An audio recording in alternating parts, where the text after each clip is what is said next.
ఎంతగా లేపుతాను? కాదు, ఎంతసేపు అయింది?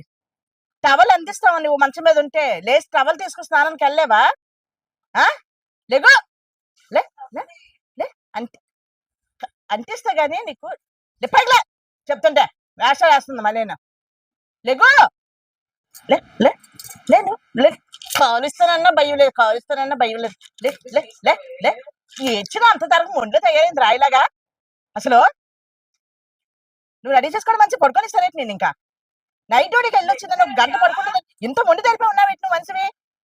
20 గంటలను బట్టలు కొనిపించుకోవడం తెలుసా? షాప్కి వెళ్ళి 2000 రూపాయలు బట్టలు లేవు నాకు వినాయక చవితికి. బట్టలు కొని అంటే వెళ్ళి బట్టలు తెచ్చేస్తే పండగ నుంచి సగం రోజంతా చేసేస్తున్నారు. హాఫ్ డే అంతా పండగ అయిపోవడమే. స్నానం చేసి తయారైనప్పుడు 11, 12 పండగ అయిపోయినట్టే కదా ఇంకా. ఎవరైనా తెల్లవారుజామున లేసేసి మధ్యాహ్నం పడుకుంటారు కావాలంటే పండగ తెల్లవారు బేలెగిస్తామని. అంతేగాని ఉదయమే 11 వరకు